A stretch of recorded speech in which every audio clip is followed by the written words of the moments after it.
Welcome to this training. Ми вітаємо вас на цьому тренінгу. So, in this training, we'll discover what trauma is and why it could be a problem. На цього тренінгу ми будемо розбиратися, що таке травма і чому це є проблема. So, Ukraine has two main enemies right now. Україна має два вороги саме зараз. One is obvious, the assholes try to kill you and make your life miserable. Ті свинособаки, які хочуть нас вбити і робити наше життя важчим. The second one is less obvious, and that's trauma, which can make your life miserable for the next 5 generations.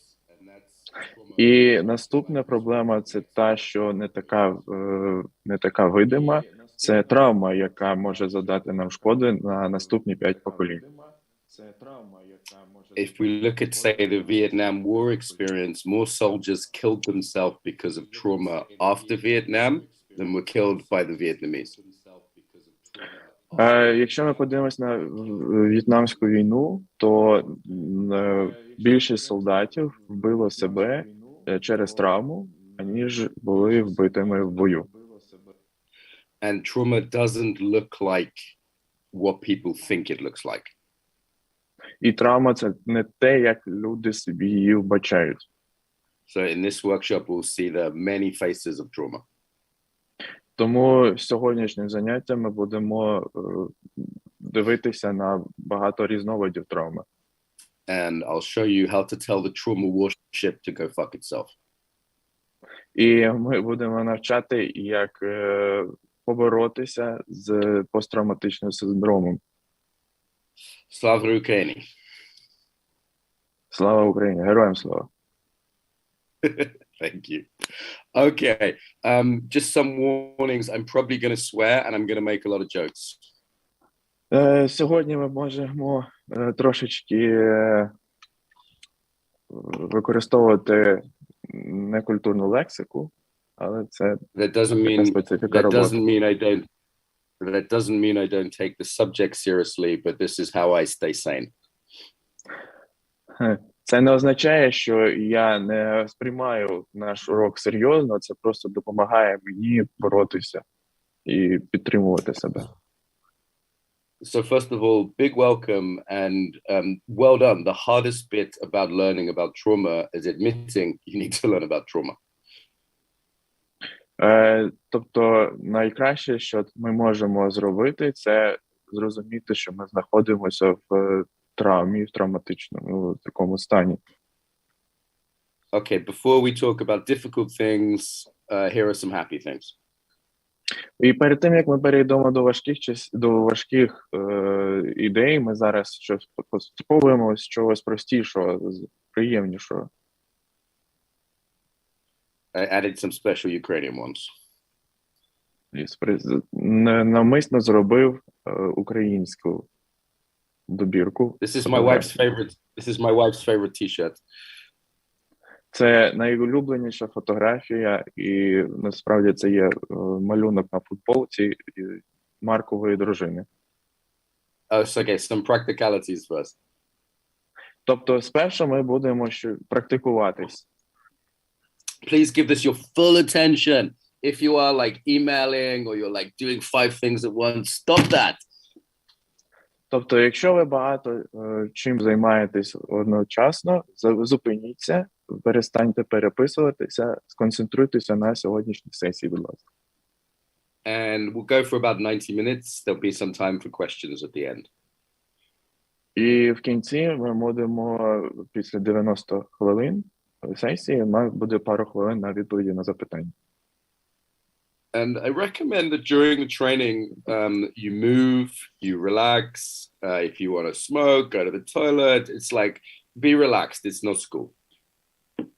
І я рекомендую впродовж сесії бути релаксованим. Наскільки це можливо, сходіть в туалет, до вбиральні, випийте кружку кави, все що завгодно, що допоможе вам сконцентруватися та поглинути навчання. Okay. Is it possible to find out like who's watching on the YouTube? Can people leave comments there, Nicholas? Yes, it's true. So after the session, Irina might send me some questions via Viber, and I'm going to read it out for you. But it's not possible now? Is it possible now to find this out? For now, I think no, because during the session we have from 10 to 15 minutes for the questions. So I don't know who I'm speaking to, but I'm going to assume you're Ukrainians who want to learn about trauma. Я не знаю, до кого я зараз звертаюся, але я можу передбачити, що ви українці, і я зараз допомагаю вам зрозуміти, що у вас є травма і як з нею боротися. And the information I give you will be suitable for complete beginners, but also useful if you're already a therapist or something like this. Ця інформація, яку ми сьогодні будемо вивчати, це допоможе як для терапевтів, так і для звичайних людей, які починають вивчати травму. If you find yourself feeling overwhelmed, please discontinue. Please stop watching, go do something healthy. Якщо вам не подобається, що відбувається сьогоднішньою лекцією, будь ласка, зупиніться з трансляцією, зупиніться дивитись цю трансляцію і робіть те, що вам подобається. Please make sure that you're not thinking about all the worst things in your life, that you're actually present to where you are here and now. Будь ласка, сконцентруйтеся на тому, де ви є і що ви робите. Забудьте на хвилинку про те, що відбувається довкола нас в країні. Просто сприйміть зручне положення. So here's just a quick example. Feel your bum on the chair or your feet on the ground. Просто сядьте зручно на стілець, покладіть ноги до землі. And look around and see three things that are green in the room. Подивіться навколо вас і сконцентруйтеся на тих речах, трьох зелених речах, які навколо вас. And move your body a little bit. So have a stretch. These are three things you can do if you're feeling at all like spacing out or getting overwhelmed during this training. Потягніться, зробіть все для того, щоб ви були зручніші, сиділи зручніше впродовж цієї сесії. So don't sit there like in school, you know? It's not going to be healthy. Не сидіть так, як це було в школі, це не є корисним для здоров'я. Okay, so our aims today. Practical trauma education and specifically what is trauma. Тобто цілі на сьогодні практичне навчання травми і як це нам допоможе, і особливо ми будемо вчити, що таке травма. And actually it sounds crazy, but actually to have a good time. Like I'm going to make even though trauma is very serious, I'm going to make the training enjoyable, I think.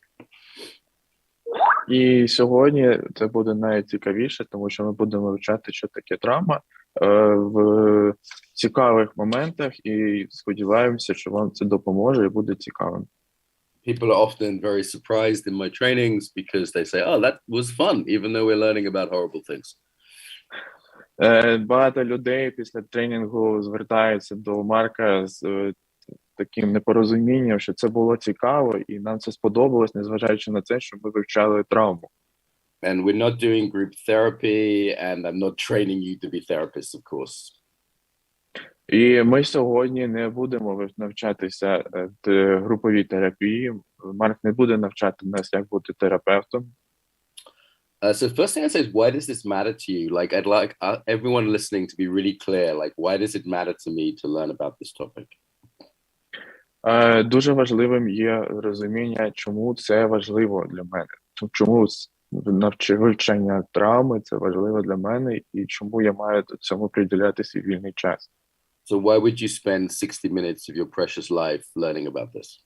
90 minutes. Чому я маю витратити 90 хвилин свого життя для вивчення травми? Maybe you want please mute this person.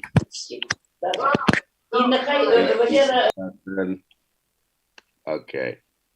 Thank you. All right. So why is it important to you to learn about trauma? Maybe you want to help someone. Maybe you want to be less screwed up after Ukraine is victorious. Чому важливо вивчати, що таке травма? Можливо, ви будете допомагати комусь, а можливо, ви будете менш зіштовхнутим з травмою наприкінці війни, коли Україна переможе.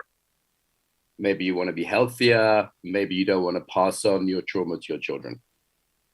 Можливо, ви хочете бути здоровішими і не хочете передати ці погані флюїди травми до вашим дітям. Maybe you just want to be a bit happier. trauma just stops you being happy. So that's a simple reason, I think. Можливо, ви хочете бути щасливішим. Травма просто зупиняє нас на шляху бути щасливішим. Okay, just a little bit about me. Who is this weird guy talking to you now? Трошки слів про мене, про Марка, хто це і чому зараз саме він до нас звертається з вивченням травми. So I grew up in England. I'm from an Irish immigrant family. Я виріс в Англії з ірландської іммігрованої сім'ї. And I have family who have been on both sides of this ongoing conflict between England and Ireland. І Маркова сім'я, вона була поділена на дві частини продовж конфлікту стосовно Англії та Ірландії. My father was alcoholic and pretty much everyone in my family was crazy, so of course I studied psychology at university. Мій батько був алкоголіком, і багата частина моєї сім'ї була дивакуватою. Це послугувало причиною вивчення психології. I also did a lot of martial arts and a lot of work with children in adventure sports. І я дуже часто робив допомогу з дітьми і подорожував для того, щоб вивчити психологію. I spent several years traveling the world, working in different war zones, different areas of conflict. І витратив багато років для того, щоб подорожувати в ті країни, де відбувалися бойові дії. And I met my wife while working around trauma after Maidan. І я зустрів свою дружину після того, як працював з травматичним синдромом в 2014 році, коли був в Україні Майдан. So I have a personal family involvement. I have family who are refugees in Poland right now. I'm going to be in Lviv on Sunday. So personal involvement, not just theoretical for me. Тому для мене це є важливим через те, що це персональне заохочення, персональна вхідність в український конфлікт, не тільки робота, а й персональна. With my colleague Oksana in Lviv, I've already trained 60 trainers and they're working all over Ukraine. З моєю колегою Оксаною я подорожую у Львів і проводжуємо там близько 60 тренувань. With soldiers, with refugees, with children, with everyone. З солдатами, з переселенцями, з дітьми, з усіма. So I've worked with many clients in many countries, but enough of boring you now with me. Я працював з багатьма клієнтами, як ви бачите на картинці, з багатьма країнами по всьому світу. Ось, зараз ми бачимо, з якими компаніями також співпрацював Марк. Okay, so my starting point for trauma is not that we are delicate and weak, but actually that we're naturally tough. Що ми маємо вивчати стосовно травми, це те, що ми не просто делікатні та слабкі, а ми, що стосовно нашої природи, ми сильні. We bounce back naturally from a lot. І ми повертаємось до нашого нормального стану, як це каже нам природа, дуже часто. Тобто ми повертаємось до нашого стану, незважаючи на ті фактори, які впливають на нас впродовж нашого життя. So unless you're from California, it's not like everybody needs a therapist all the time. Це не так, як в Каліфорнії, коли кожен, хто проживає там, потребує терапевта. Obviously, Ukrainians are the most attractive people and the toughest people in the world. I have to say this in case my wife is listening. І я хочу сказати, що українці – це найгарніші жінки, найкращі люди і найважчі люди для комунікації. Я хочу це сказати, зауваження на те, що, можливо, моя дружина зараз це дивиться. But everybody has a breaking point. Але всі мають можливості для покращення. Okay, so we're going to talk about trauma, which is a form of stress. Тому ми сьогодні будемо говорити як стосовно травми як форми стресу. But let me ask you a question first. What's the opposite of stress? Тому можна задати питання з самого початку, що є протилежним до стресу. Yeah, it's an interesting question because we often think, well, like relaxation maybe, happiness maybe. Релаксація, можливо, щастя, можливо. Actually, no. Насправді ні. So opposite of stress, we could say is rest and digest. Тобто пряма протилежність стресу – це відпочинок та нормальне вживання їжі, напоїв. We could say play. Ми можемо сказати це грання, тобто грати. Doing training for Google next week, so I have Google Play symbol here. Це наступного тижня буде тренінг для Google, тому ми зараз бачимо картинку Google Play. We could also say connection is the opposite of stress. Ми також можемо сказати, що стосунки – це є протилежність стресу. For example, in Lviv once there was a bomb warning and we were singing together as a group. We were singing some songs together and naturally people joined this singing from other people and naturally people started to feel more relaxed through connection. До прикладу, коли відбувалося бомбування Львову, Марк там саме проводив свої консультації, то починаючи співати з людьми, люди не зважали на тривогу і якось натуральним способом долучалися до співу. And with refugees here in Poland, where I am today, and in the UK, you see again the importance of connection to reduce stress and trauma. І зараз Марк каже, що він знаходиться в Котині в Англії, і дуже багато є відносин, тобто відносин між людьми, які відбуваються саме зараз. Okay, so let's go back to stress. Давайте повернемось до стресу. Stress is a natural response. You and a dog and a cat, you all have a stress response. Стрес – це натуральна відповідь, це природня відповідь на ті фактори, які нас стикаються. Like we think we're civilized, but actually these guys on the right are doing the same thing as the dogs on the left.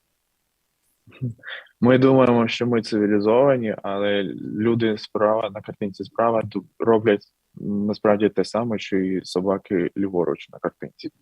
Basic biological survival response. Це фактично ті біологічні відповіді нашого організму, які були надані нам від природи. The only difference is as human beings we can produce it in our own heads.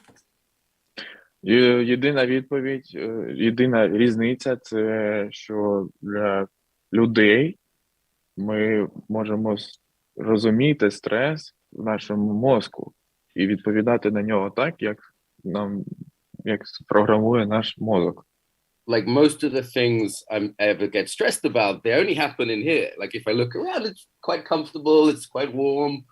I had some food this morning. Like biologically, I'm not stressed. But if I start to think about my business and all these problems, oh my God, I can stress myself out like that. Так. Тобто, як розказує нам Марк, що незважаючи на те, що ми можемо подивитись навколо і розуміти, що все прекрасно, ми можемо гарно їсти, ми маємо де спати, все чудово, все спокій, але нашому мозку варто лише звернути увагу на те, що відбувається з бізнесом, що відбувається в країні, що відбувається з доларом, і ми зразу починаємо повертати себе в стресову ситуацію дуже легко. Yeah. So right now, if you think about something a little bit stressful, don't think about something terrible, just something a little bit stressful in your life. І навіть зараз, якщо ви продумаєте про щось таке стресове, на маленьку дрібничку, яка поглине вас у стрес, не величезну проблему, а маленьку дрібничку, так? You'll probably notice a physical response in your body. Ви Напевно, зрозумієте, що ваше тіло має фізичну відповідь на цей стрес. So maybe your shoulders come up, maybe your breathing changes, maybe your belly tightens, for example. Можливо, ваші плечі піднімаються, можливо, вам стає важчим дихати, можливо, ви починаєте якось себе некомфортно почувати, або ваш живіт починає крутити. Actually, huge number of biological systems involved in stress, different hormones, different neurotransmitters, it's affecting your whole body. Тобто вся нервова система відповідає на стрес тим чи іншим чином, виділяючи гормони, які впливають на все наше тіло. And this is just normal stress, not like traumatic stress. І це нормальний стрес, з яким ми стикаємось в повсякденному житті. Це не є травматичним стресом. I've been on this train. It was traumatic before it was full of refugees, this train. I've been on this train, the train from Kiev to Lviv. So... Марк каже, що він був на цьому потязі, який подорожував з Києва до Львову, і багато дуже переселенців, і це є як картинка, яка наганяє стрес. Also, our stress is not just our stress, it's whoever I'm around. Тобто стрес також виникає з тих причин, що навколо нас, або хто навколо нас, і що відбувається в цей самий момент. Psychologists call this emotional contagion. This is just the fancy term that means our feelings spread to other people.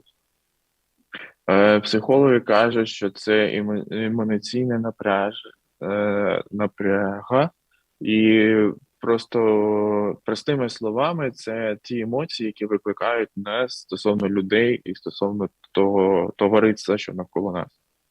So before this workshop, Nicholas didn't even have a beard, and now he's grown a beard just by talking to me.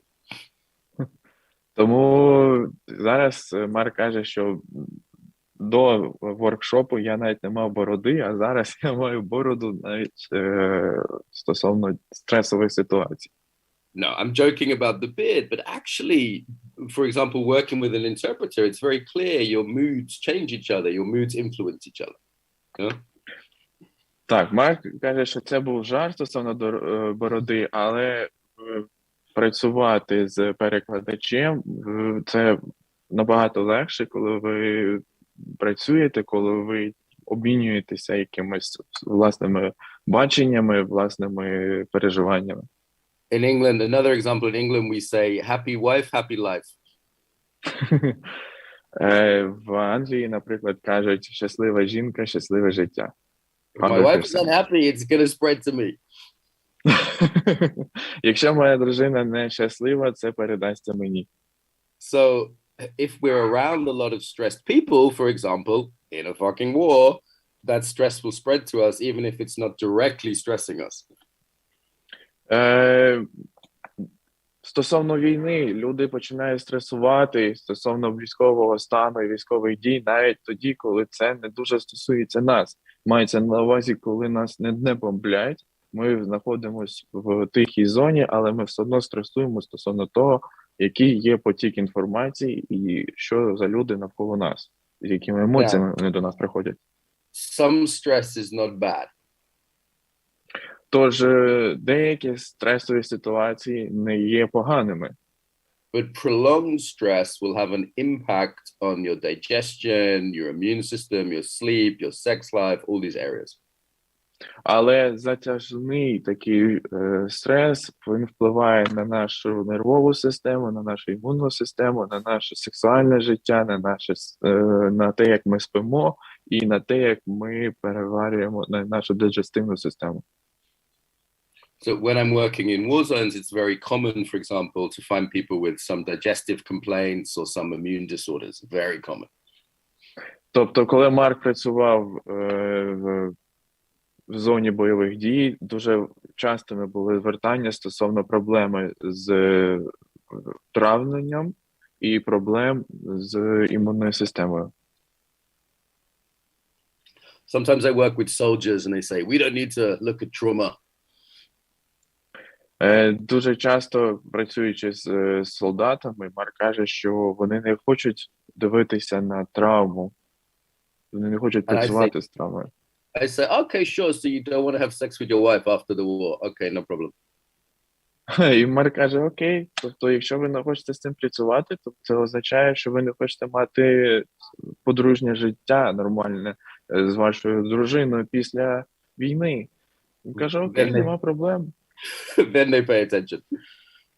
Тоді вони звертають увагу і починають вивчати травму. Actually, my grandfather, he had sleep problems 20 years after World War II. І Марковий прадідусь мав проблему зі сном протягом 20 років після Великої Вітчизняної війни. So trauma, unfortunately, is timeless. It doesn't just fade without some help. І травма, на превеликий жаль, вона не має ніяких часових проміжків, вона є величезною проблемою для людства через те, якщо з нею не боротися, якщо її не пропрацьовувати. Okay, so what exactly is trauma? Тобто ми зараз будемо казати, що таке травма, і Actually, two things. тобто є дві частини. Okay, first one is an extreme level of stress that goes not just fight or flight, but into something we call freeze.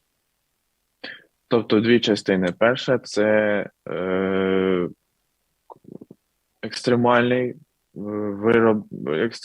стрес, який ми переживаємо, і це виникає в нас стосовно того, що ми замираємо, ми не рухаємося, ми не можемо якось завдіяти цій травмі.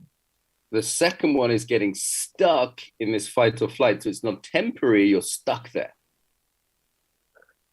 І наступний – це коли ви просто частково завмерли через те, що ви не знаєте, як рухатись далі, що робити. Тобто вам треба час для усвідомлення, і тоді ви можете робити якісь дії для подолання стресу. So this is not a place to live. To be stuck in fight or flight is not a good place to live. Тобто завмерти під час травми – це не гарний спосіб продовжити своє життя. Okay. So key definitions. Окей, тобто зараз ми будемо поглядати найголовніші терміни травми. There's several ways to think about trauma, not just one. Ми можемо дивитись на травму багатьма шляхами, не тільки одним. The key thing is overwhelm and powerlessness. Найголовнішим є це, коли в нас немає сили, і ми переживаємо це настільки сильно, що ми просто не маємо сил, як з цим боротися. So soldiers, for example, don't get traumatized when they're fighting. They get traumatized when they're being bombed, or if maybe they see a friend die and they're powerless to stop it. Дуже часто в солдатів виникає, що коли їх побратимів вбивають, вони бачать цю смерть, ці солдати стають як паралізовані, вони не знають, як правильно відповідати на дії. We can also think of biologically trauma is the nervous system is not healthy and it can't regulate properly. Біологічної точки зору, коли нервова система вона стає заложницею процесу травми, і ми стаємо хворими з нервової точки зору. From a memory point of view, we can say it's a memory which isn't integrated, so it's still alive in the present. І стосовно пам'яті, ми можемо відбудовувати весь час ті жахливі події в своїй пам'яті, які не допоможуть нам, а навпаки зарадять нашому щасливому проживанню після закінчення війни.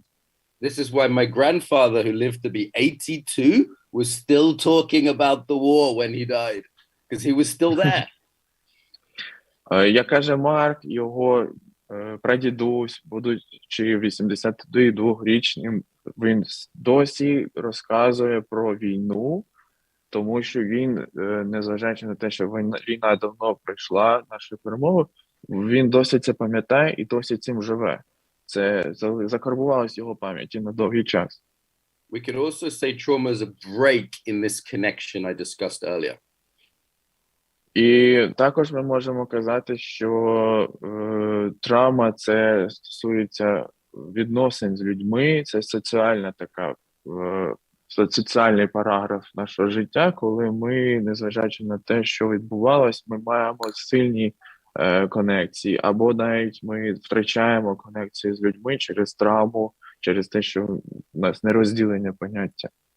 And trauma can be lots of little things. It doesn't have to be one big thing like being in an explosion. It can be many little things. І травма – це дуже багато різних речей. Ми не можемо поєднати всі докупи в один через те, що це стосується різних ситуацій і по-різному сприймається травма. Psychologists often say trauma is caused by what? Too much, too soon, or too often.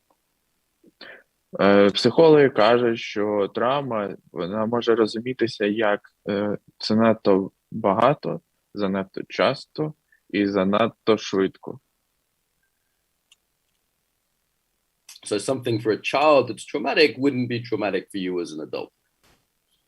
І на прикладі того, що для вас, як дитини, є травмою, травматичним, для вас, як для дорослого, це вже не є такою важливою деталью.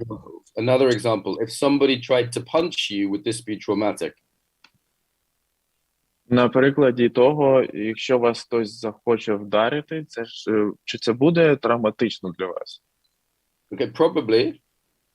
Можливо. But not for him. Але не для нього. So it's subjective, right? Because for him it's different than for me or you. Yeah? Так, yes. Тобто для кожного це відрізняється. Для когось удар є травматичним, для когось це просто не так важливо, не так критично, я би сказав, як для Володимира Тичка. Bodies are infectious, so just being around traumatized people can have some effect on you. Тобто, що каже Марк, це люди, які впродовж нашого життя з'являються поруч з нами, вони можуть бути інфекційними цією травмою, і вони можуть заражати нас травматичними емоціями, і ми навіть не розуміємо, звідки нам, але це якось передається. I'll give you an example of this. My best friend is my driver when I go to Ukraine. He drives me there and back. На прикладі Марка, коли він був в Україні, його кращий друг – це поляк, який водій. And he drives me to Ukraine, and when or some supplies, and when he drives back, he helps some refugees, and he takes the refugees in his car, and he takes them to Poland. І коли Марк їхав в Україну, вони, я так розумію, їхали машиною з Польщі, і вони туди їхали нормально, назад. Цей поляк, він допомагав переселенцям перетнути кордон. He's not a psychologist, he's a real man, real Polish guy, and he's not a complicated guy. Він не психолог, це справжній чоловік, справжній класний чувак. But he said to me after doing 3 or 4 trips, he said, Mark, I'm feeling really bad. Why am I feeling bad? I'm not even talking to these refugees because he doesn't speak Ukrainian or Russian. Yeah? Цей друг звернувся до Марка і каже: Марк, чому я почуваю себе настільки поганим? Я навіть не спілкувався з переселенцями, не просто допомагав їм перетнути кордон, але я настільки погано себе почуваю, і найголовніше, я не розумію, чому.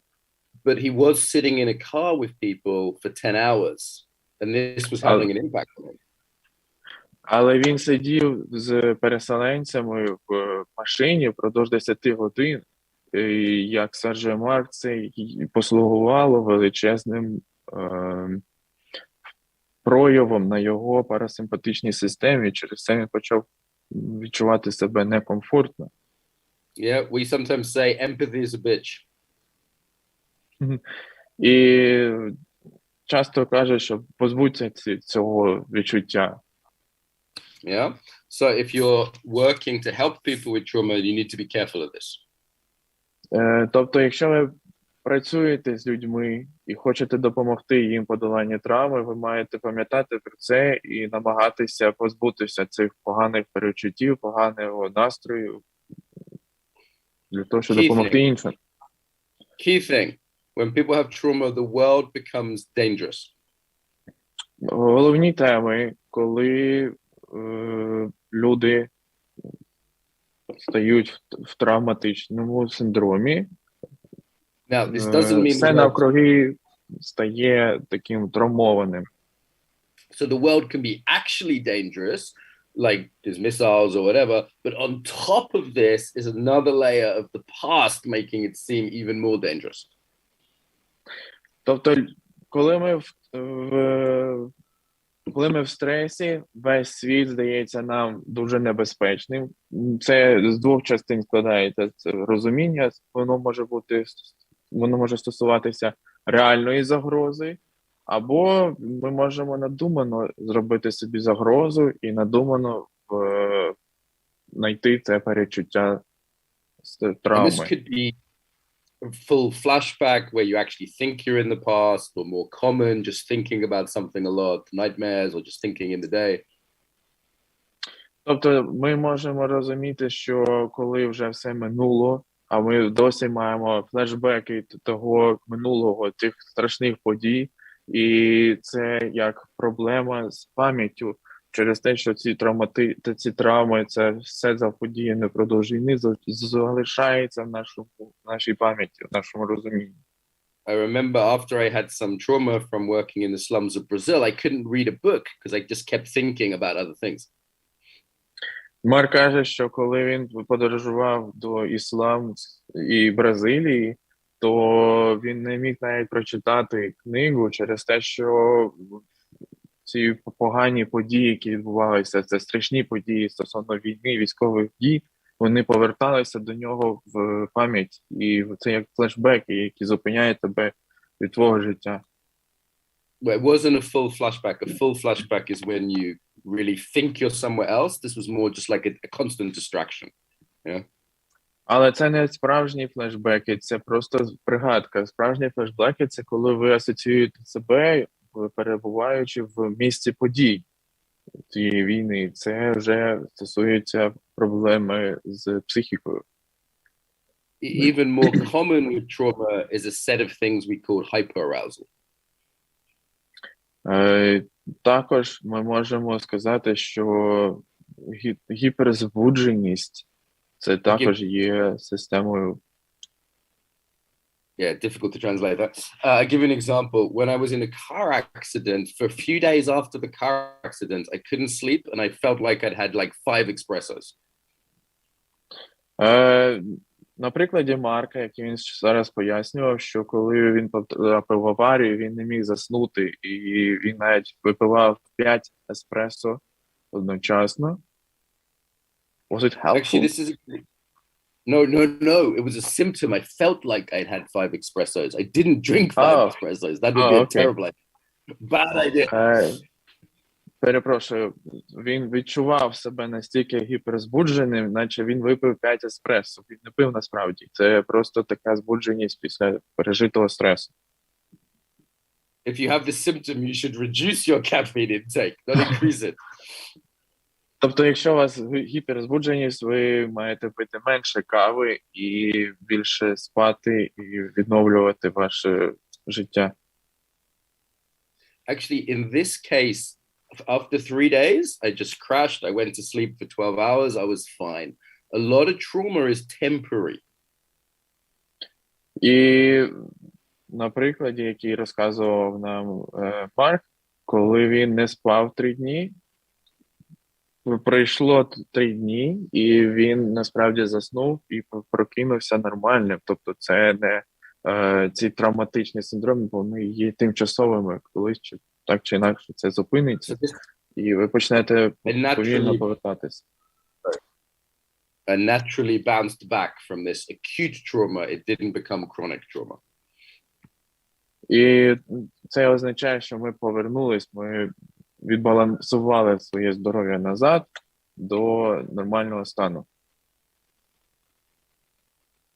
But if it becomes more long-term, it could look like anxiety, could look like anger, could look like a paranoia, like constantly looking for danger. If it becomes more long-term, then we can say, okay, now this is trauma. Тобто є розуміння, що травма може бути короткотривалою, довготривалою. Короткотривалою – це ми можемо мати параною, недосипання, дуже багато інформаційного впливу і багато в нас енергії витрачається на наше життя. І якщо це затягується на дуже тривалий період часу, то це вже є травма, яку треба відбудовувати і яку треба переживати разом з терапевтом. I was talking to the British Army maybe 10 years ago, and I asked them, how much trauma is there in the British Army? І колись Марк працював з британською армією і запитав них, наскільки багато травматичних таких подій відбувається в їхньому житті. And they said, oh, not much. Вони сказали, ні, не багато. We diagnosed maybe 10 people with PTSD, for example. This is like diagnosis. І ми діагностуємо 5 посттравматичних синдромів. And then I said, okay, how many British soldiers have gone to jail for fighting?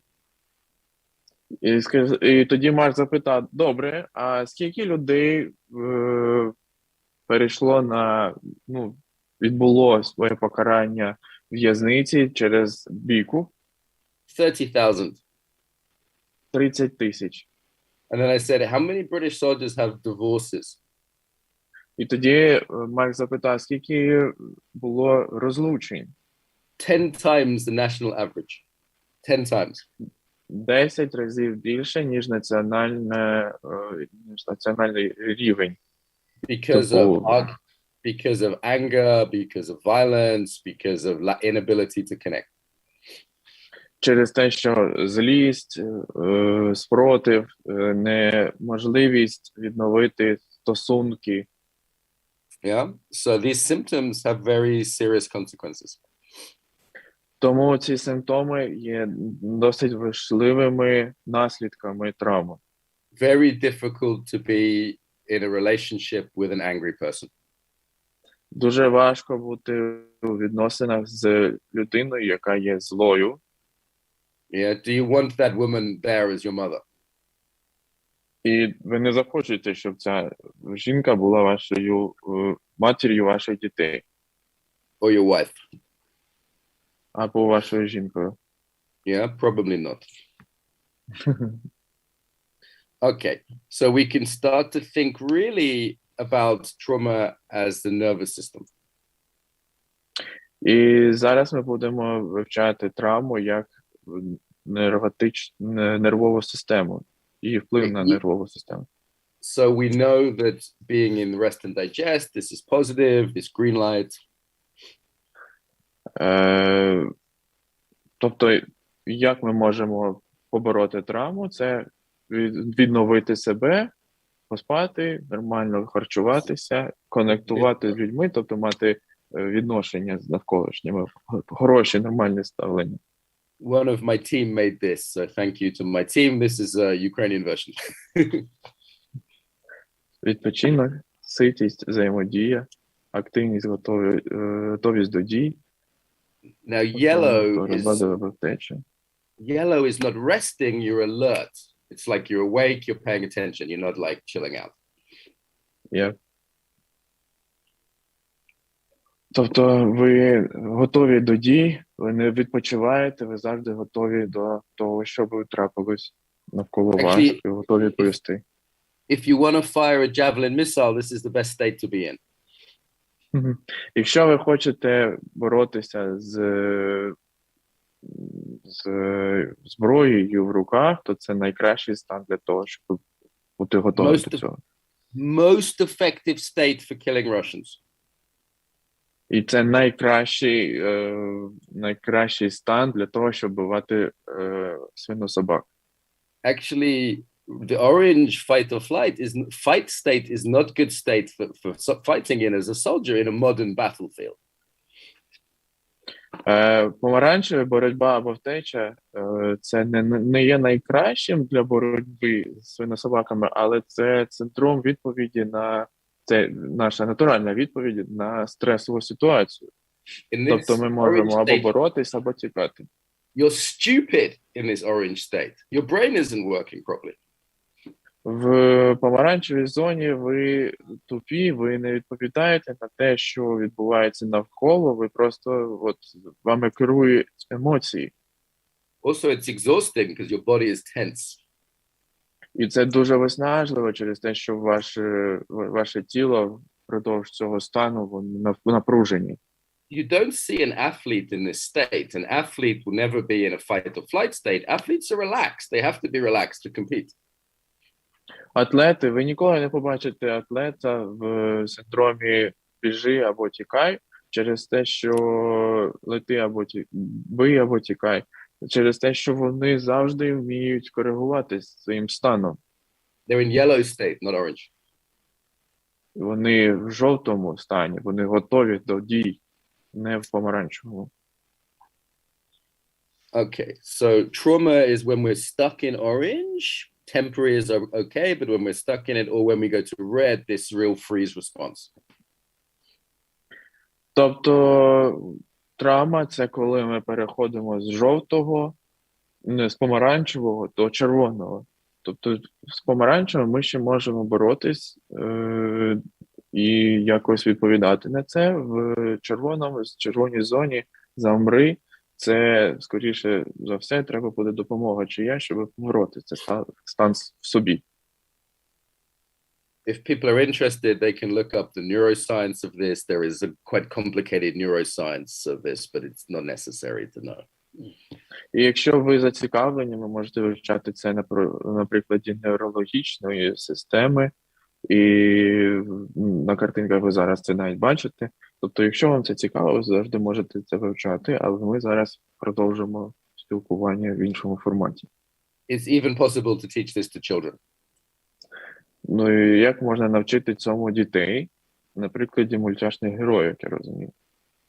These are SpongeBob SquarePants characters in the 4 different states.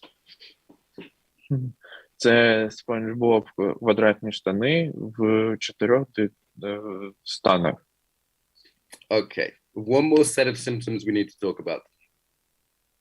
І ще одна відповідь або симптом, який виникає під час стресу, про який ми хочемо зараз поговорити. When people go into red mode, they numb. І коли люди переключаються на червоний стан завмирання, вони починають how should I translate the word numb? Numbing, not feeling or frozen. Тобто numbing – це не відчувати будь-що, що нас торкаються або б'ють, і бути завмерлим. Like right now, as you're listening to this, are you frozen or are you moving? You're relaxed, you're still smiling, or do you have resting bitch face? Навіть зараз, тобто ми можемо рухатись, а можемо замерти і дослухатися до того, що каже спікер. Actually, in England, East Europeans are famous for having this resting face. В Англії багато англійців полюбляють дивитися на нас, європейців, як людей, які ходять з кам'яним обличчям. This is actually trauma response. This what's called ventral vagal system is shut down, and what's called dorsal vagal system is making the face non-expressive. Насправді це є синдром травми, тому що коли ми не посміхаємось, коли ми не відчуваємо, не показуємо своїх емоцій, це розказує про те, що ми маємо проблеми з нашою системою. Тобто не все добре, ми не можемо посміхнутися, ми не можемо відповісти на емоціями. Добрий ранок, друзі. it's very different than if I'm in a more relaxed, connected state. Yeah. Yeah, true. You want to translate that last bit? Це дуже показано, як зараз, наприклад, Марк показував нам відчуття того, що відбувається по ту сторону від екрану, коли ми бачимо замерле обличчя, тобто без ніяких емоцій, ми напружено сприймаємо цю інформацію. Навпроти, ми маємо інформацію, коли людина якось жестикулює, спілкується, посміхається, будь-яким чином виказує свої емоції. And this could be like a full freezing, like a soldier with shell shock, or it could just be more like an emotional disconnection or a physical pain in the body. There's a scale here. Тобто ми можемо зараз зрозуміти, що numbing – це починаючи від того, що ми не рухаємося, як солдат, стоїмо і служимо, до того, що ми не можемо ніяк порухатись, навіть якщо не захотіли би, ми просто замерли і от нема в нас ніякого виходу з цього. And of course this is an adaptation, this is a way not to feel the pain of trauma. І ми маємо сказати, що це адаптація нашого організму для того, щоб не відчути цю травму. Тобто ми замираємо, ми закупорюємо себе. Yeah, so it's different gradients of what we could call this freeze response. І багато дуже градієнтів стосовно того, як замерти, і це відповідь нашого організму. People also do this to themselves with alcohol, with drugs, even with like exercise or sex. People do this to themselves to not feel trauma. І люди допомагають собі якось рухатися і позбуватися цього синдрому замирання через алкоголь, вживання никотину, грання, сексу або розтяжок і заняття спортом. I predict Ukraine will have a big problem with alcoholism after the war. І, як каже Марк, ми можемо мати великі проблеми з алкоголізмом після війни. Unless you deal with trauma. Або в нас є вихід, це боротьба з травмою. Yeah. So what these two symptoms lead to is a difficulty regulating yourself emotionally because you're either hyper or hypo.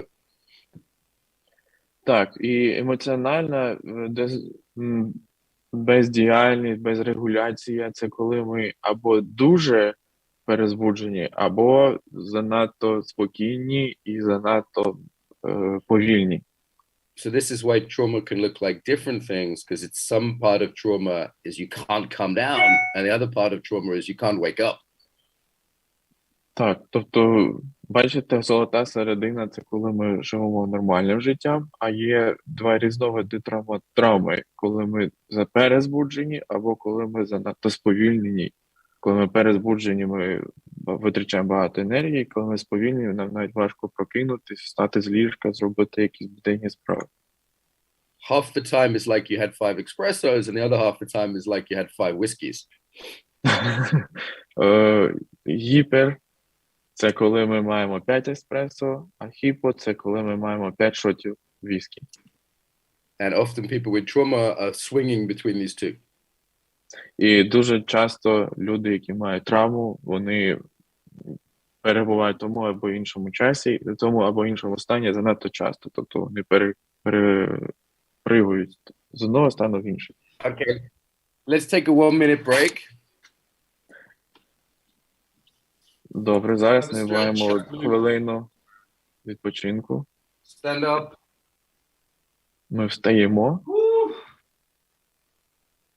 Nicholas, I want to give you a break as well. To just take a stretch, take a move. You're working hard. Just 1-minute break. 1 хвилина на перепочинок, на те, щоб протягнутися, розтягнутися.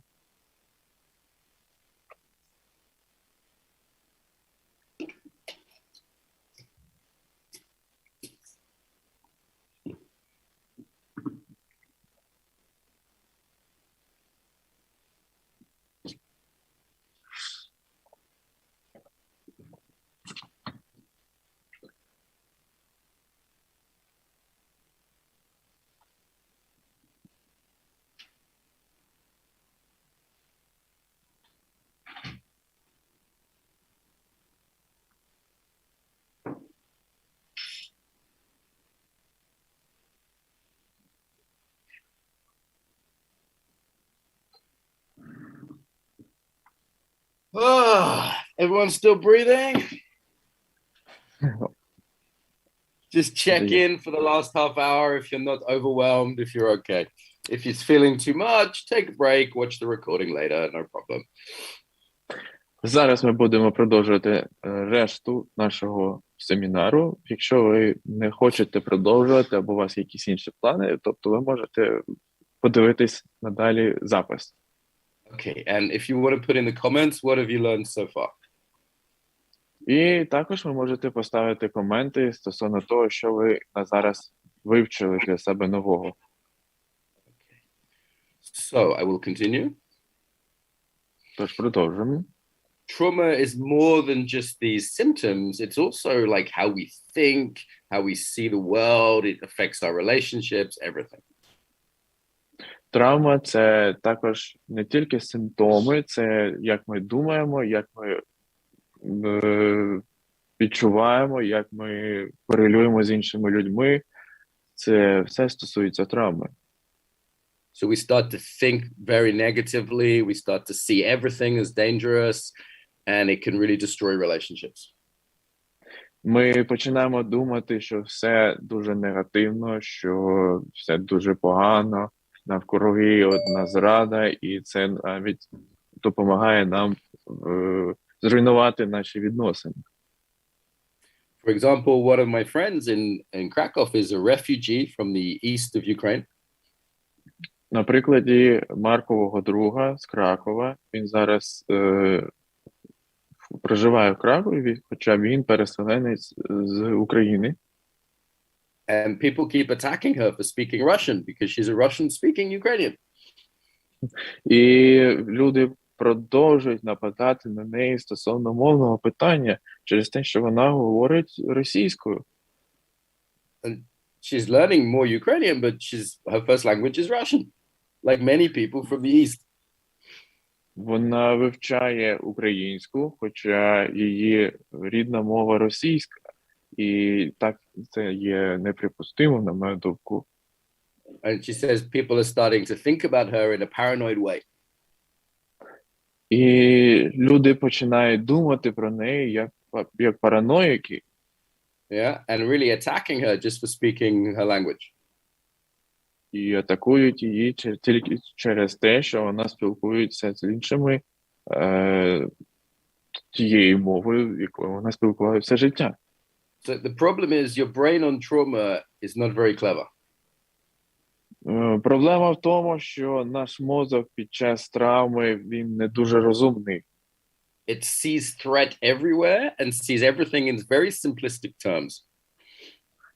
Ми бачимо загрозу повсюду і бачимо все, що відбувається навколо нас в дуже такому зверхньому погляді, дуже споплюженому. It's not very realistic. Це не є реальність, що ми бачимо під час травми, це те, що яка в нас є пересторога. So, for example, I know a lot of my friends who are in Lviv, they feel very guilty for being more safe than if they were in the East. Багато людей зараз перебувають у Львові, вони відчувають на собі, вони відчувають себе як винними в тому, що вони в зоні, яка не є яка є спокійною, адже та частина, де їх будівля, вона зараз в війні. Yeah, and this, of course, is not very rational because no soldiers who were defending them want them to have a bad life. The soldiers defending them want them to have a good life. Це не є раціональним через те, що солдати, які захищають нас та наші домівки напередку, вони не хотіли би, щоб ми зараз повернули до своїх домівок. І продовжили там жити через те, що це є дуже... Це не є правильним на теперішній час, допоки не закінчиться відповіді. Becoming very critical of yourself or others can be your brain on trauma. Бути дуже критичним до себе і до інших, це також є наслідком травми або синдромом травми. And also on trauma, your brain is thinking very short term. It's not thinking about next month or next year. Коли ви перебуваєте в травмі, то ваш мозок зараз і от думає тільки про те, що відбувається зараз. Ми не маємо далекоглядність, ми не думаємо про майбутнє, ми сконцентровані на тому, що зараз, в цей момент, все було нормально і все було в злагоді. Think of it like trauma is like you're in a house fire. And you're in a house fire, if you're stuck in a fire, you don't think, oh, what am I doing next year? You're just thinking, shit, get out of the fire. На прикладі, коли палає будинок, і ми знаходимося всередині, ми не думаємо про те, що буде відбуватись там через рік. Ми думаємо про те, що зараз ми палаємо в цьому будинку і треба якось вибиратися. Actually, one of the biggest problems with trauma is how it impacts relationships. Найбільшою проблемою травми – це те, як вона впливає на наші стосунки. And there's many ways this can express, but they're all ways people are trying to find safety. Дуже багато різновидів того, як травма впливає на стосунки, але найголовніше – це віднайти захищену зону, і щоб ми почувалися захищені. Some people become bullies, some people become doormats, they get too submissive. Some people are always in conflict, some people are always trying to reduce conflict. You see there's some opposite patterns, but all of these patterns are trying to make the world feel safer. Тобто, коли ми хочемо, щоб в нашому будинку панували хороші взаємодії між людьми, наші стосунки відбудовувались нормально, то різновиди зрозуміння травми. Деякі люди, навпаки, починають позбурюватися і робити все можливе для того, щоб підняти ці травматичні наслідки, а деякі, навпаки, затихомирюють нас і намагаються будь-що робити все спокійніше і відбудовуватись. І це балансування, це дуже важливим. So I could even give you even more things around trauma. There's so many more different symptoms, social impacts, and then interpersonal impacts, more symptoms. Sometimes it seems like, is everything trauma? Ми можемо дуже довго говорити стосовно травми, соціальна травма, які є наслідки травми в нашому житті. Зараз ми будемо говорити, чи все те, що вивчає світ, це є травмою. No, not everything is trauma, but the key thing is when you're losing some freedom. Не все є травмою, але найголовніше це коли ми втрачаємо нашу свободу. Trauma is like the dictator in your own mind. Травма – це диктатор в нашому мозку. And the key thing is, does it stop you being happy? Does it make you sick? Does it cause problems in your relationship? This is always the key question. І найголовніше питання, чи травма зупинить нас від того, щоб бути хворими, від поганих перечуттів. So what I've said is quite complicated. So just to make it simple, this is the simple version. Незважаючи на те, що ми зараз пояснюємо трошки важче, ніж це мало би бути, зараз ми пояснюємо, що таке травма простими словами. Okay, so the present is distorted based on past threats. Те, що відбувається зараз, воно трошечки відрізняється від того, що те, що відбувається зараз, воно під впливом нашого минулого. This leads to an over or under reaction. І це перетікає до перереакції або недореакції. And this damages our relationships. І це дуже погано впливає на наші взаєморозуміння, наші відносини. So because of that, we need to find other ways to cope. This could be healthy or unhealthy. Через це нам треба розуміти, що таке, що корисно, а що не корисно стосовно травми, і нашого відношення до травми. So this workshop so far is a lot of bad news.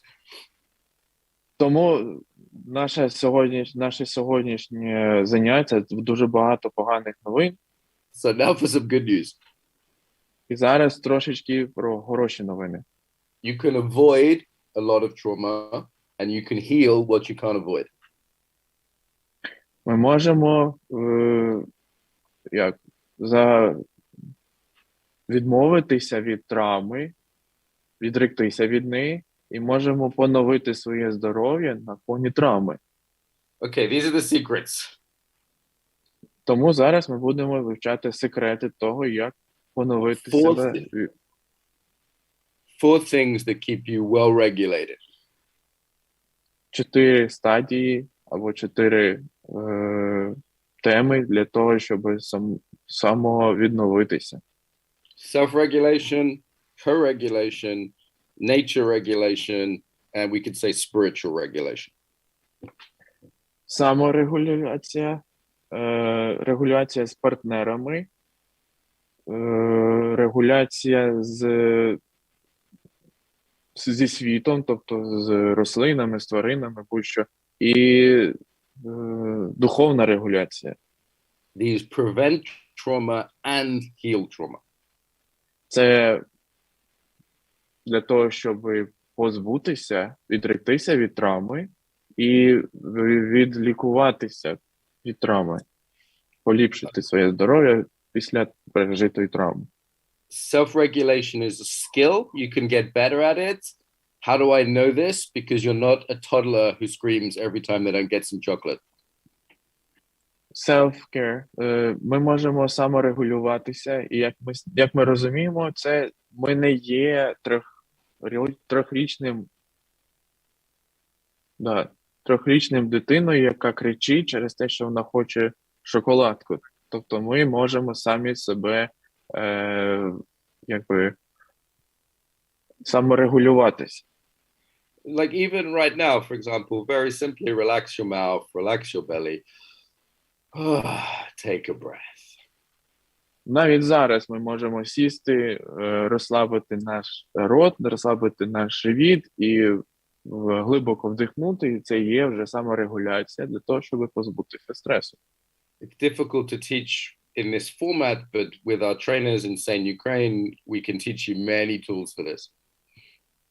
Важко навчитися всьому через цей формат Zoom-конференції, але коли Марк пробував і робив заняття з людьми, то дуже багато різновидів, як це правильно робити в команді або особисто. And then we have co-regulation, learning how to connect again with others, using community, friendship, even being with animals, for example. Lots of ways this can be helpful. І також в команді корегуляція – це коли ми працюємо в команді, коли ми працюємо з дітьми, коли ми працюємо з друзями або навіть з тваринами. Це все дуже допомагає нам. Yeah. Nature is hugely helpful. Природа дуже допомагає нам. You don't have to hug a tree. Just being in nature is helpful. Не обов'язково обіймати дерево, ви можете просто виїхати кудись на природу для того, щоб відновитись. And spirituality, whatever your spiritual beliefs are, is often very helpful. І духовне відновлення, незважаючи на те, що ви вірите, але це дуже потрібно. Of all the people I know in Lviv, my happiest friend is a nun. І серед усіх Маркових друзів у Львові найщасливіша – це є монашка. And she doesn't even have sex, so I don't even know how this is possible. І вона навіть не має сексу, тобто Марк не знає, як це можливо. But actually, she feels different than other people I know in Lviv. She's just a lot calmer and happier and very nice to be around.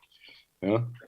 Вона якимось чином віднайшла духовність у відновленні, і вона відчуває себе заспокоєною, врівноваженою, і це напрочуд здивувало Марка. The other good news is for trauma that you can't avoid, there are treatments. Тобто ми також можемо позбутися травми завдяки допомозі собі, treatments, тобто різновидами. For example, my colleague Oksana is a very good EMDR therapist working in Lviv. There are lots of good Ukrainian therapists. Оксана, це колега Марка, вона також терапевт. Тобто ми можемо допомагати собі походами до терапевта, ми можемо допомагати собі відновленням нашого здоров'я будь-яким чином, типу, як So obviously now they're very busy, but the key thing to know is treatments exist. There is hope. Зараз допомога психологів дуже важка, дуже важлива. Всі психологи задіяні в допомозі нам позбутися травми, але ми маємо зрозуміти, що є допомога і є можливість вирішення і подолання травми. Yeah, unlike my grandfather, you don't have to be waking up with nightmares 30 years after the war. Тобто, якщо ви будете використовувати допомогу спеціалістів, то ви не переживатимете те, що пережив Марковий прадідусь з 30 роками поганих сновидінь. If you're not a therapist and you want to help people, the most important thing is that you have your own shit together. Якщо ви хочете собі допомогти, то ви маєте зрозуміти, що найважливіше – це зрозуміти себе і мати свій розклад.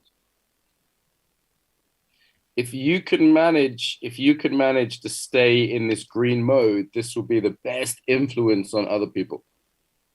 Якщо ви маєте можливість залишитися в зеленому кружечку, тобто відпочинок, ситість і взаємодія, це найкраще, що стосується того, як допомагати іншим. Тобто виключно в цьому стані ви можете повністю допомагати іншим. So before this training, for example, I didn't look at my notes. I meditated because it's more important that I'm in a relaxed state than I'm a clever person. Марк зараз каже, що до того, як почати цю конференцію, він не дивився нотатки стосовно того, що він має розказати. Він медитував, аби бути більш зрелаксованим і допомогти нам також дійти до цього стану, до релаксації. Okay, so some resources for you, particularly the one I want to point you to is Sane Ukraine Online. If you Google this, you'll come up with the website. And this is every day in English and Ukrainian some support. Тобто ресурси, які були задіяні, які нам допоможуть, це найголовніше, це Sane Ukraine. Ви можете загуглити, і кожного дня там буде інформація англійською та українською мовами. Sane Ukraine online.org. Okay, this is every day in English and Ukrainian. Зараз ви бачите сайт, який кожного дня оновлюється українською та англійською мовами. It's free of charge until Ukraine is victorious and we kick Putin's head down the street like a football. Це безкоштовно до тих пір, поки Україна не переможе, і ми не відфутболимо голову Путлера. And lastly, I just want to say there is hope. І останнє, що хочеться сказати, є надія. You don't have to, in the Bible it says, the sins of the father will be visited onto the son for 4 generations. Як каже Біблія, то гріхи батька будуть підняті до неба, до сонця впродовж 4 поколінь. Small update, but we have a small update. Маленький апдейт. Unless you look at trauma? Маленький апдейт, але це може бути набагато простіше, якщо ми попрацюємо з травмою. This enemy of trauma can be beaten. І ці злодії, які спричиняють нам травму, вони будуть переможені. Your children don't have to be as fucked up as you. Ваші діти не повинні бути стільки завлічені в травму, як ви. I'm less fucked up than my dad. Я не настільки завлічений в проблематику своїх відносин між в сім'ї, як мій батько.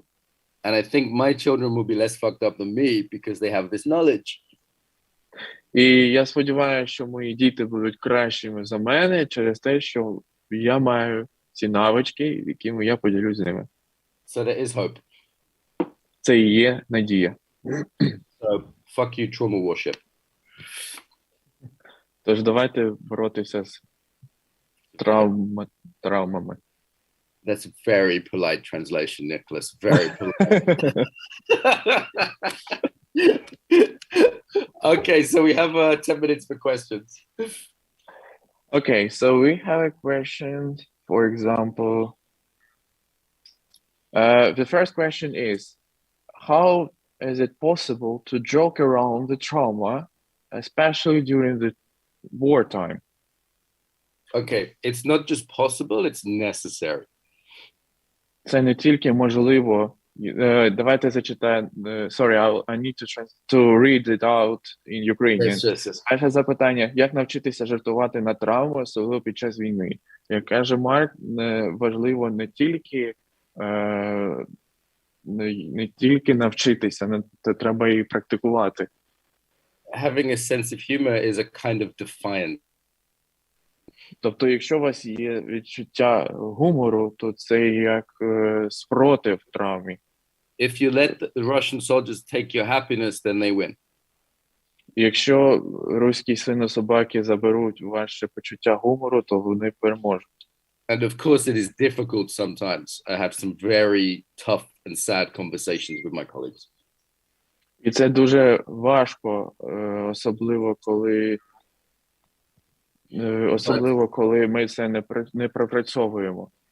But to keep in this green state is the best thing you can do for yourself and others, and sometimes humor helps. Not always, but sometimes. Ми маємо залишатися в зеленому кружечку, тобто бути заспокоєними, нормально харчуватися і контактувати з іншими людьми – це найкраще, що ми можемо зробити під час травми. If being miserable helped, I would teach you that. Sorry, once again, please. If being miserable, being unhappy helped, I would teach you that, but it doesn't help.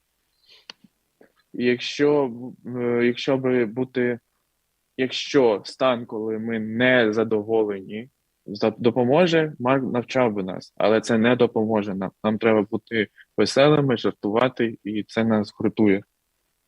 And please don't mistake my jokes for lack of caring. I care very deeply. І Марк також просить, щоб ми не сприймали його жарти як недолугість або те, що він не сприймає це все всерйоз. Він дуже серйозно до цього ставиться, просто жарти нам допомагають розслабитись і правильно усвідомити інформацію. One of my teachers is a Jewish guy who lost all his family in the Holocaust. Один з вчителів Марка – це єврей, який втратив всю свою родину в часи Голокосту. And he would always joke and he would say, I take what I do seriously, I don't take myself seriously. І він каже, що я сприймаю те, що я роблю серйозно, і я не сприймаю те, що люди на кого кажуть серйозно. Тобто слова, вони можуть бути несерйозними. Серйозними є вчинки. Okay, good question. Thank you. The next question is, should I choose?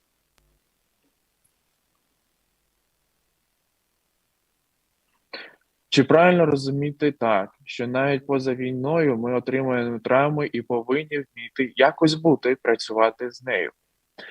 So the next question is, should we understand it in this way? So during after the war, we should work with trauma. We should somehow work with it, somehow live with it.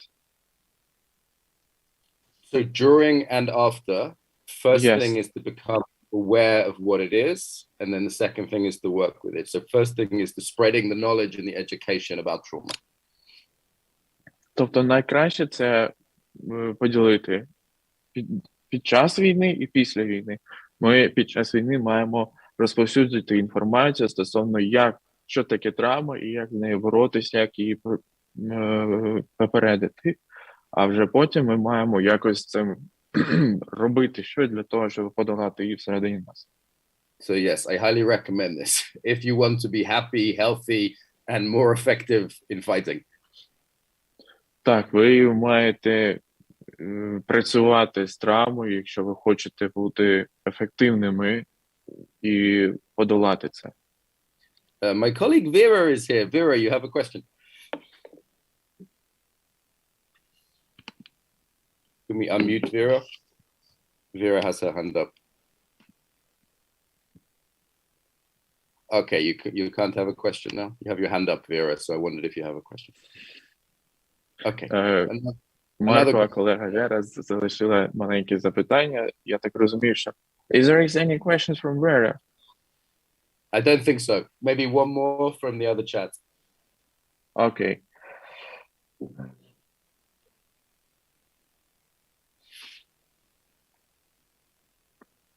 Oh, there is a next question, I think.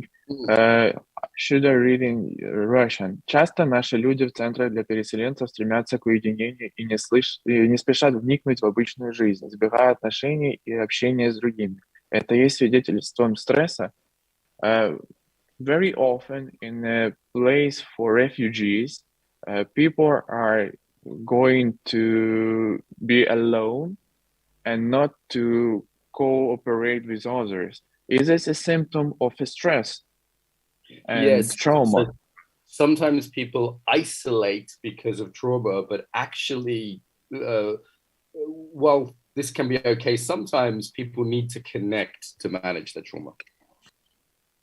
Так, тобто Марк каже, що так, це є проблемою через те, що люди ізолюються під час травми, але дуже часто робота в команді допомагає нам побороти травму і жити далі. Trauma destroys connection, but connection destroys trauma. Травма руйнує наші конекції, наші стосунки, і стосунки руйнують травму. Yeah, sorry. So for example, here in Krakow, there is a very nice choir for refugees from Syria, but also from Ukraine. And this choir is a nice way for people to connect together again who maybe don't want to talk about their feelings. You don't always have to get together and talk, but you need to get together and do something. Тож, на прикладі Кракова, де зараз знаходиться Марк, як я розумію, там є хор людей, які приїхали з Сирії і з України. Вони, можливо, перебуваючи в хорі і співаючи, не хотіли б якось розповсюджувати свої пережиті емоції, але під час того, як вони співають, вони відчувають ту єдність і допомогу один одному. Okay, so we're on time. So a big thank you for Nicholas for translating and for Irina for inviting me. Thank you very much. It was my pleasure to work with you. Especially it was... Дякую. And last of all, I just want to point people again to this Sane Ukraine Online. This is some way to get some ongoing support and education. Так, тобто ми маємо зараз на екрані сайт, і Марк ще раз хоче нагадати, що ми звернулися саме до цього сайту, адже він нам допоможе у розумінні, що відбувається. Дякую і слава Україні! Героям слава! Дякуємо! Thank you very much. It was my pleasure to work with you. Hopefully, we're gonna meet sometime in Lviv or in Ukraine, in Kiev. I don't know. If you're in Lviv, let's have a coffee. Send me a message. We'll arrange it. I'm there on Sunday for a week, so I'll see you soon. I've got to go now. See Okay. you. Thanks, Nicholas. Дякую. Thank you very much. Bye. Тож, ми мали зараз стрім з Марком. Сподіваємось, що скоро ми будемо мати більше стрімів з ним для того, щоб відновити інформацію стосовно того, що відбувається зараз у Львові з переселенням.